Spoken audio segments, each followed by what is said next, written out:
Sahabat Dimas, bersama saya Lukman Hakim di Blitar, Jawa Timur. Sahabat, edukasi itu penting sekali ya. Edukasi itu sangat penting. Kalau kita tidak memiliki pengetahuan tentang sistem pengolahan air, sahabat tidak akan bisa mengerti dan memahami. Jadi saya tidak henti-hentinya tetap memberikan edukasi kepada sahabat bagaimana caranya atau bagaimana suatu sistem pengolahan air itu kita terapkan di sini.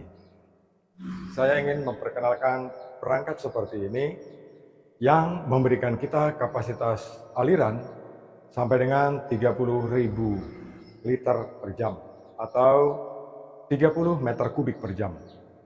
Biasanya kapasitas yang besar seperti ini biasanya digunakan di peternakan ayam, di hotel, di kebutuhan bisnis kecil, di usaha air minum, dan banyak tempat lagi yang membutuhkan sistem pengolahan air yang menghasilkan air itu bisa jernih. Sahabat, saya sering katakan bahwa dalam sistem pengolahan air kita harus mengikuti 4 syarat dan 2 unsur, ya. Jadi 4 syarat dan 2 unsur ini memang harus kita patuhi. Kalau kita tidak mengikuti pola 4 syarat 2 unsur, sahabat tidak akan mendapatkan kualitas air seperti apa yang sahabat inginkan. Walaupun seperti apapun kondisinya, kondisi air itu tugas kita hanya membersihkan kalau air itu kotor, menjernihkan kalau air itu sudah bersih, dan jika perlu menjadikannya bening jika air itu sudah jernih. 2 unsurnya adalah jika air itu berbau, kita segarkan, dan kalau air itu mengandung bakteri, kita sterilkan. Jadi dalam sistem pengolahan air, kita harus mengikuti 4 syarat dan 2 unsur yang sering saya kemukakan untuk sahabat. Sahabat, di sini kalau kita lihat dari suatu sistem pengolahan yang modern, sahabat tidak lagi melihat tangki yang besar, ya. Sahabat tidak lagi melihat tangki-tangki yang tinggi-tinggi yang memenuhi ruangan. Jadi kita itu dalam pengolahan air, kalau kita mengacu kepada peralatan modern, tentu kita tidak akan berpikir sulit, ya. Kita akan bisa berpikir lebih santai. Tangki yang besar yang biasanya berisi pasir, ya, itu sudah saya gantikan dengan filter dish, kapasitasnya 40 meter kubik per jam atau 40.000 liter per jam. Dari filter dish ini kita alirkan ke filter bag, ya. Filter bag ini menyaring lebih sempurna karena di dalamnya ini berisi kantong penyaring air, ya. Kantong penyaring air yang kerapatannya bisa kita tentukan sendiri. Kantong penyaring air seperti ini, ya, ini dari bahan stainless. Jadi kalau di dalam beberapa kali live itu saya menunjukkan sahabat kantong yang berbahan nilon, kali ini saya menunjukkan kepada sahabat kantong yang berbahan stainless. Jadi kantong ini terbuat dari stainless dengan kerapatan 5 mikron, ya. Nah, sahabat, ketika kita sudah memilih suatu sistem penyaringan untuk kita gunakan, ya, kita tidak lagi khawatir terhadap sesuatu yang akan kita hasilkan. Jadi air misalnya dari sumber permukaan, ya, misalnya seperti di daerah Kalimantan yang terbanyak masalahnya, di sana di Kalimantan itu hampir tidak ada sumur sebab air hujan tidak bisa meresap masuk ke dalam tanah. Di sana tanahnya padas, jadi tidak bisa air hujan itu meresap ke dalam tanah. Air terbanyak adalah air di dalam seperti danau kecil lah. Jadi ada cekungan yang agak dalam di lereng gunung, biasanya di bagiannya agak dalam itu air hujan menggenang di situ. Dan air seperti itulah yang dipakai. Air seperti itulah yang dipakai untuk suatu sistem pengolahan air. Kalau kita ingin mengolah air seperti itu, kita harus punya konsep. Seperti pola apa yang harus kita terapkan di dalam sistem penyaringan ini. Nah, ini adalah sistem penyaringan yang normal, hanya menggunakan satu perangkat seperti ini dengan kapasitas aliran 30.000 liter per jam, jadi 30 meter kubik per jam, ya. Di sini ada filter dish yang punya aliran 40 meter kubik per jam. Kemudian dia ke filter bag yang punya aliran 30.000 liter per jam. Dengan bahan material yang bisa kita pilih seperti ini. Ini adalah kantong penyaring air yang berbahan stainless. Kalau kita memilih kantong seperti ini, berarti di dalam sini bisa kita isi dengan karbon ya untuk memenuhi standar kita mengenangani masalah dua unsur tadi. Jadi kalau airnya bau, kita segarkan di sini. Di dalam sistem penyaringan air yang baik, baik itu untuk air minum, itu untuk air bersih, ini yang baik ya. Jadi saya jelaskan dan saya terangkan ini tentang yang baik.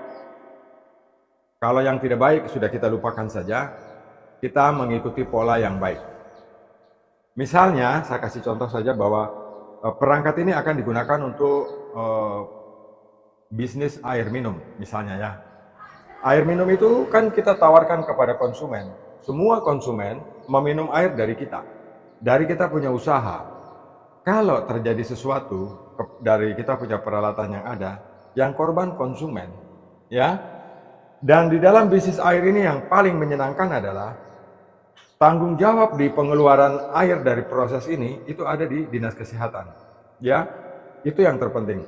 Kalau terjadi suatu masalah, misalnya terjadi KLB atau kejadian luar biasa, pertama-tama yang akan ditanyai adalah Dinas Kesehatan.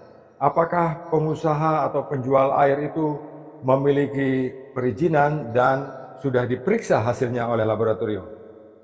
Jika sahabat tidak pernah memeriksakan hasilnya ke laboratorium setempat, melalui puskesmas, atau kalau dekat dengan laboratorium kota, kalau tidak di kota, itu konsekuensi dan tanggung jawabnya ada pada sahabat sendiri kalau terjadi masalah. Nah, saya ini memberikan edukasi.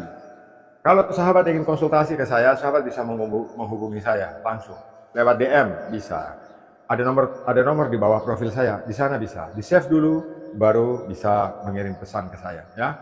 Nah, ketika kita sudah menggunakan kantong stainless seperti ini, artinya kita bisa memasukkan material karbon di dalam sini.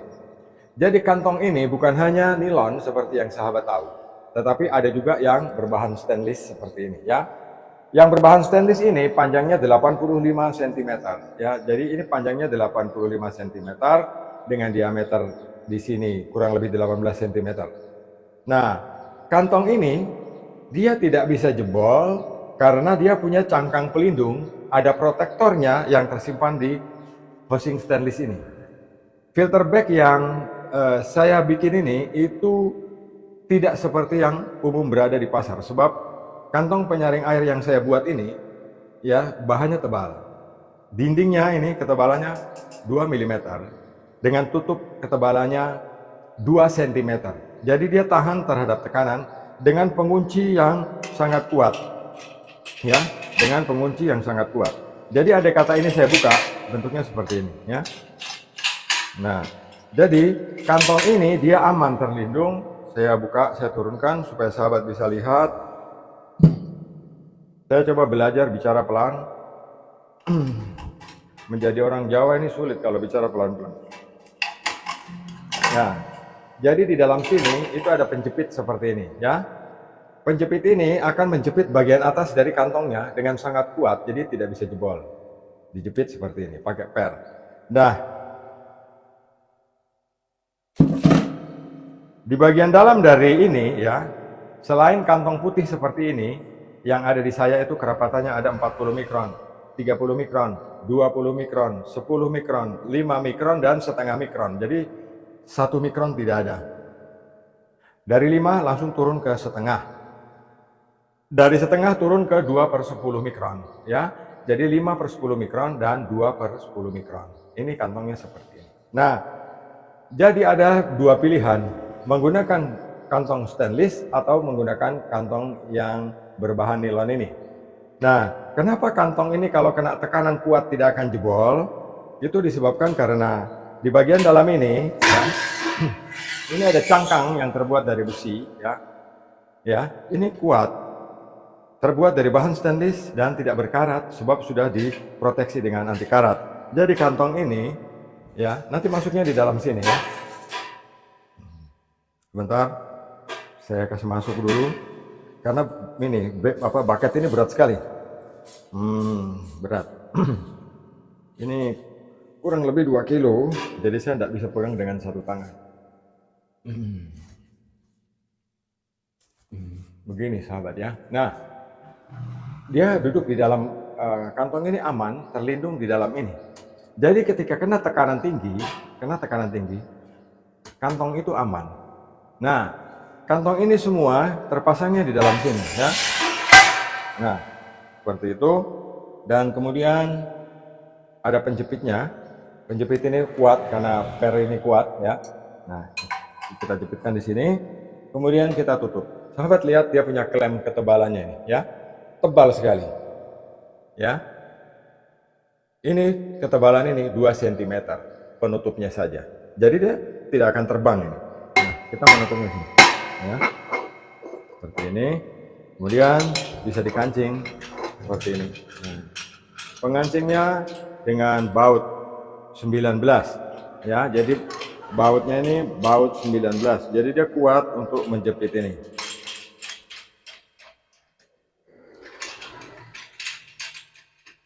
Nah, ini adalah filter bag atau kantong penyaring air yang kita gunakan untuk menyaring air, pengganti cartridge filter, pengganti filter yang bertumpuk-tumpuk banyak yang biasa dipakai di dalam housing yang isi 5, 10, 6 dan sebagainya.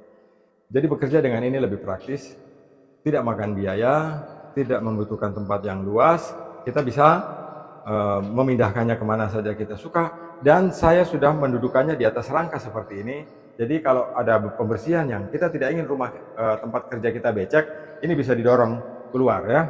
Ini bisa didorong keluar seperti ini. Nah, di bagian sini filter dish, air dari sumber air baku masuk dulu ke filter dish. Filter dish ini akan menyaring pasir, lumpur, kotoran daun-daun, dan semua hal yang menyebabkan air itu kotor. Kemudian kita teruskan ke kantong penyaring air di sini. Setelah dari kantong penyaring air, kita masukkan ke PVDF ya. PVDF ini dia asli ya, asli kerapatannya 0,01 mikron. Jadi dia bisa menyaring kotoran air sebanyak 9,99% clear. Nah, jadi sahabat jangan tanya begini, Pak, kapur bisa hilang? Sahabat, kapur itu ada 3 macam. Sahabat harus tahu ini dalam pengolahan air. Kapur itu ada 3 macam. Dan yang kita ukur dengan alat ukur yang kita biasa beli online atau kita beli alat ukur itu ya. Alat ukur itu hanya mengukur kandungan kapur saja. Berbeda antara mengukur kandungan kapur dan mengukur kandungan besi. Ya, sahabat harus pahami ini. Jadi alat ukur yang TDS yang dicetak ada angkanya digital itu kalau dicelup di air kan dia menunjukkan angka.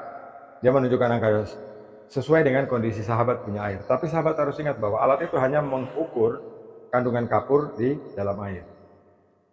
Dia tidak mengukur kadar zat besi di dalam air. Sebab alat ukurnya beda ya. Alat ukurnya beda. Kalau kapur diukur dengan TDS, pengukur TDS itu, kalau besi, zat besi itu diukur dengan ESC ya, dengan conductivity. Jadi alat ukurnya beda. Terkadang TDS rendah tapi zat besinya tinggi kalau kita memang menggunakan alat ukur yang benar ya. Jadi zat besi itu diukur dengan conductivity yang biasanya ada yang demo-demo celup kabel listrik di dalam air terus lampunya menyala. Oh, ini lampu terang, lampu gelap kayak gitu. Itu namanya conductivity. Jadi penghantar listriknya karena banyak zat besi di dalam air. Jadi alat ukurnya beda ya. Tapi saya cenderung untuk mengedukasi. Kalau sahabat sudah teredukasi dan sahabat jadi pintar, sahabat connect ke saya itu sudah pintar. Jadi kita tidak perlu diskusi yang lebih panjang. Sahabat pintar memudahkan saya. Saya menjelaskan kepada sahabat, sahabat pintar ilmunya itu ikut terus. Dari saya ke sahabat. Kalau sekarang ada 100 penonton saya berarti sudah 100 orang yang pintar. 100 orang nular lagi ke 100 orang berikutnya. Tambah lagi yang banyak yang pintar. Dari 100 menjadi 1 juta. Dari 1 juta menjadi 3 juta. Sangat cepat orang Indonesia atau orang-orang di Malaysia yang paling banyak nonton, terima kasih sudah dukung saya. Orang-orang Singapura juga terima kasih sudah dukung saya. Mereka semua memberikan saya jempol karena mereka bilang saya mengedukasi dengan baik, ya. Jadi edukasi itu perlu. Tahu dulu baru memilih. Kalau tidak tahu tidak bisa memilih, ya. Ini adalah edukasi yang paling baik. Kalau sahabat punya air sumur atau air yang diolah untuk menjadi Pamsimas, Pamsimas itu perusahaan air minum yang dikerjakan oleh masyarakat, atau Pamsimas desa, air minum yang dibuat untuk desa misalnya, ya. Itu kan diukur dulu sumber air bakunya. Oh, ini TDS-nya 200. Wah, sahabat harus bersyukur sekali. Oh, ini total disolvent solid atau kandungan kapurnya ini cuma 250. Sahabat harus bersyukur sekali. Karena 250 itu sudah bagus menurut WHO. Tapi sudah sangat bagus menurut Permenkes, Peraturan Menteri Kesehatan Republik Indonesia, ya. Ada bedanya di sana. Kalau sahabat punya TDS air 200, 250, syukur-syukur bisa 100, syukur-syukur bisa 70. Sahabat, dari sumber air tadi sahabat masukkan ke filter di sini, ya. Kemudian masuk ke filter bag dan ke PVDF. Sahabat, air itu sahabat bisa tawarkan kepada warga bahwa air yang sahabat produksi itu benar-benar air yang diminum. Jadi sesuai dengan singkatannya. PDAM, Perusahaan Daerah Air Minum, berarti airnya bisa diminum. Atau PAM, Perusahaan Air Minum, berarti airnya harusnya bisa diminum. Atau Pamsimas, Perusahaan Air Minum Masyarakat, ya, perusahaan air minum yang dilakukan oleh masyarakat. Nah, seperti begitu, kalau sahabat dapat air sungai yang kondisinya bagus, atau air permukaan yang kondisinya bagus, atau air sumur yang kondisinya bagus, sahabat bisa manfaatkan itu hanya dengan menggunakan 3 alat ini, ya. Kalau ini 30 ton atau 30 meter kubik per jam, ini sudah bisa mensuplai 100 rumah seperti ini saja, ya. 100 rumah sudah bisa disuplai dengan ini. Atau sebuah penginapan, hotel yang besar karena kebutuhan airnya banyak, sudah bisa disuplai seperti ini. Jadi, kalau air sudah dari filter di sini, kemudian ke filter bag, setelah dari filter bag ke PVDF, airnya sudah bisa diminum, dia sudah jadi air minum.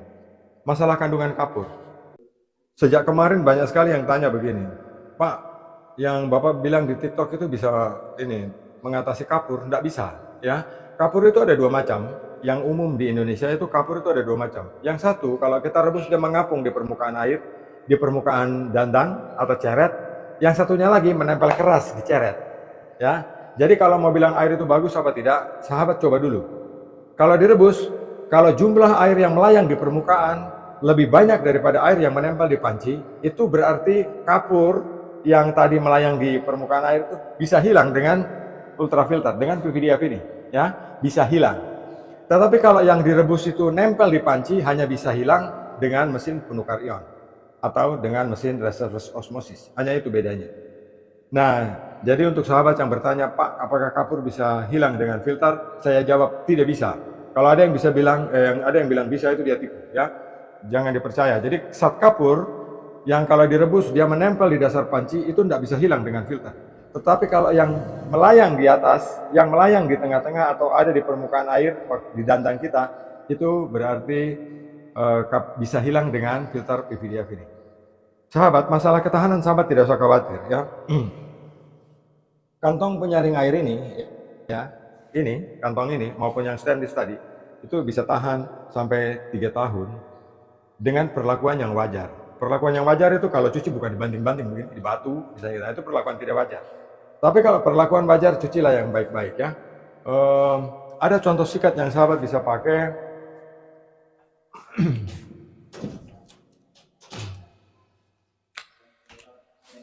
Nah, jadi sahabat, kalau kita membersihkan PVDF, ya, nah ini, ya, sahabat bisa cuci pakai ini. Sikat ini khusus untuk mencuci PVDF dan mencuci kantong ini. Jadi nanti bisa disikat begini. Cuci bebas, pakai sabun boleh, pakai sitron boleh, pakai jeruk nipis boleh. Tapi yang jelas tujuan kita adalah mencuci ini dan tidak boleh disikat dengan sikat pakaian. Hanya bisa disikat dengan sikat jenis ini, ya. Nah, jadi kita bisa menggunakan sikat seperti ini. Ini bisa disikat begini. Nah, begini untuk membersihkan kantong ini. Kalau sudah bersih, kita bisa pasang kembali di sini, ya. Dan kalau sahabat membeli tangki yang besar ini, itu biasanya saya berikan cadangan filter ini, ya. Saya berikan cadangan supaya kalau yang di dalam kotor dikasih keluar dicuci. Nah, saya ingin sekali kembali ke masalah yang tadi, ya. Bagaimana sistem pengolahan atau bagaimana caranya menyajikan air yang baik supaya tidak KLB, ya. Memang bicara tidak pakai konsep ini sulit, ya. Bicara tidak pakai konsep itu karena kita langsung bicara seperti ini, jadi tidak teratur.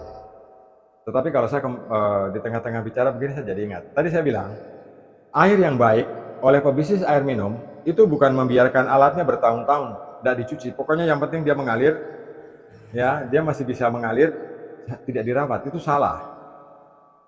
Kalau kita menjual air minum, khususnya depot air minum kecil, ya, depot air minum itu diberi keluasan oleh pemerintah seluas-luasnya supaya warga masyarakat bisa berbisnis, ya, supaya warga masyarakat bisa berbisnis tanpa dikejar-kejar oleh aturan. Walaupun sekarang ini sedang ditertibkan untuk peraturannya, tetapi diharapkan bahwa depot air minum itu lebih legal karena dia memberikan dia memberikan makanan yang masuk ke tubuhnya orang. Nah, sekarang pihak depot sendiri, walaupun sudah ada izin, tetapi kalau dia tidak melakukan seperti apa yang akan saya katakan ini, sama saja hasilnya. Dia punya izin dan tidak punya izin tetap bikin orang sakit, ya. Nah, jadi ketika kita menjual air minum, itu kita harus menyiapkan perangkat itu ketika akan menjual. Misalnya begini, sahabat punya istri bikin kue. Tidak mungkin kan kue itu dia bikin bulan lalu baru dijual sekarang. Tidak mungkin. Atau dia bikin kue itu kemarin baru dia jual hari ini. Tidak mungkin. Jadi yang bisa dilakukan adalah dia bikin kue tengah malam, dia jual pagi hari. Kalau dia bikin kue pagi hari, dia akan jual siang. Jadi interval waktunya itu dekat. Itu yang betul. Jadi ketika kita mau buka kios, mau jualan air, semua filter harus bersih. Semua saringan harus bersih. Air kotor yang bermalam di dalam tangki-tangki harus dibuang dulu. Kita cicipi dulu di pagi hari, ketika airnya sudah terasa enak, baru kita berikan kepada konsumen. Tapi kalau sahabat biarkan mesin itu begitu saja, mengendap satu malam tidak dibersihkan, pagi-pagi buka kios langsung jual, itu yang paling celaka itu pelanggan 5 orang yang pertama datang beli pagi-pagi. Ya, jadi mari kita hindari, kita pahami atau kita cintai bisnis kita, supaya kita punya bisnis ini bisa menjadi berkah bagi orang lain, ya, sahabat, ya. Jadi ini adalah filter dish yang sedang lah menurut saya, sebab ada juga filter dish yang lebih besar daripada ini, ya. Jadi begini, ya. Nah, ini filter dish, ya. Filter dish ini besar. Jadi kalau dia kotor ini kita bisa mencucinya. Tetapi kalau kita malas mencucinya, kita bisa membuang kotorannya lewat bagian atas ini. Di sini ada keran, ya. Atau kita buatkan keran pembuangan jadi bagian bawah ini, ya, di bagian bawah ini. Nah, tetapi kalau filter di sini misalnya dengan senang hati lah, dengan kelegaan hati, misalnya oh mungkin ini sudah kotor harus kita cuci, jadi membukanya gampang. Ini tinggal dibuka klemnya seperti ini, ya. Nah, ini klemnya seperti ini saja, ya. Nah, setelah dibuka begini, bentar. Setelah dibuka begini, kemudian angkat tutupnya. Nah, ini filter disknya, ya. Nah, ini filter disknya. Ini bisa menyaring lumpur. Dia lebih akurat saringannya karena terukur. Ini 120 mikron, terukur. Kalau kita masih pakai granular atau bahan pasir, itu kerapatannya tidak terukur. Kita tidak tahu satuannya berapa. Cuma di karung ada tulisan MES 36. MES 36 itu berapa mikron? Kita tidak ada yang tahu karena itu ilmu kira-kira. Tetapi kalau yang ini sudah pasti. Ini kerapatannya 120 mikron. Kalau ini kita longgarkan bisa 200 mikron. Kalau kita kencangkan ini bisa 100 mikron. Jadi filter di sini memiliki kerapatan antara 100 mikron sampai dengan 75 mikron, ya. Jadi sahabat bisa menggunakan filter di sini untuk menyaring air sumur atau air baku di awal dari sungai, dari waduk, atau kalau sahabat punya bisnis ikan, bisnis tambak, bisnis kolam, filter ini bisa digunakan untuk menyaring air yang masuk ke kolam supaya kolam kita tetap bersih, supaya kolam kita tetap jernih. Jadi kita menggunakan filter di sini, ya. Kita menggunakan filter di sini. Sahabat tolong ketuk-ketuk layar sebab itu selalu ada peringatan, ya. dikira tidak ada penonton, atau mungkin saya sedang live tidak ada penonton kan?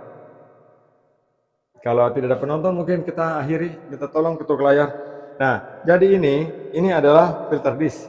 Kapasitasnya 40 ton ya. Ini kapasitasnya 40 ton atau 40.000 liter per jam. Walaupun dia kecil, tapi dia memiliki keunggulan di dalam sistem penjaringan kita. Filter ini lebih awet, dia tidak bisa rusak.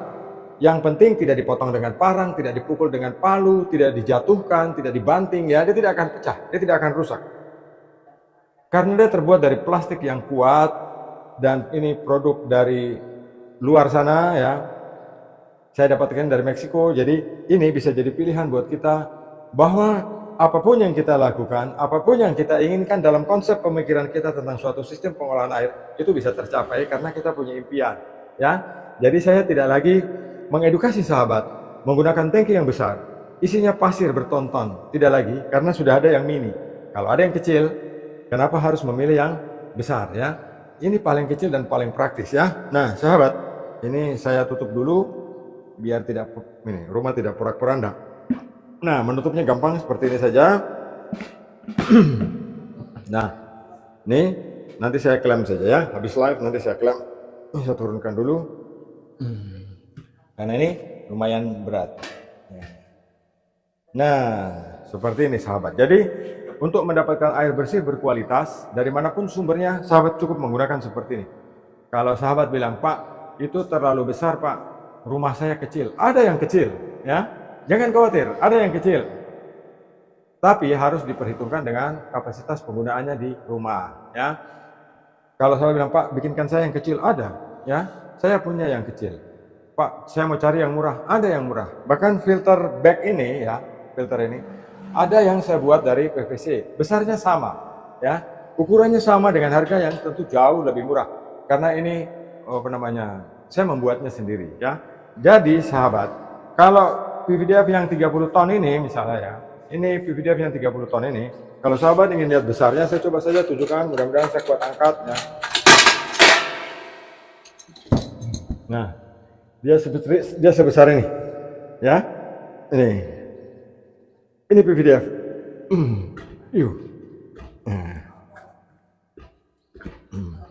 Ya, ini PVDF dengan kapasitas 30 ton.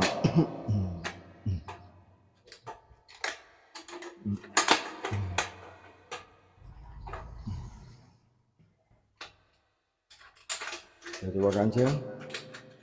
Sebab saya punya anak kecil. Kalau ini tidak saya kunci, nanti jatuh, menimpa ya. Nah, sahabat Kenimas, inilah filter disk dengan kapasitas 40 meter kubik. Ini filter bag dengan kapasitas 20 sampai 30 meter kubik dan ini PVDF dengan kapasitas 30 meter kubik. Dan sistem ini menjadi seimbang. Ya, semua saluran pipanya 2 in. Jadi ini saluran pipanya 2 inch. Jadi saluran pipanya bukan 1,5 tapi 2 inch.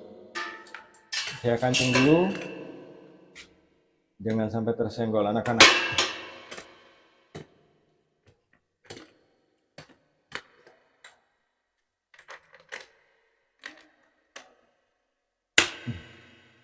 Nah, sahabat Kenimas, ini bisa untuk bisnis apapun, bisnis air bersih bisa, bisnis air minum bisa, untuk rumah sakit bisa, untuk kepentingan hotel bisa, untuk penginapan bisa. Ini kebutuhan maksimal untuk ini, mengedukasi. Bagaimana caranya membuat filter yang airnya itu tak terbatas? Saya akan tunjukkan kepada sahabat. Dan itu bisa kita gunakan untuk usaha yang besarnya tak terhingga, misalnya untuk pump, misalnya seperti itu ya, untuk air minum daerah. Nah, itu bisa seperti itu.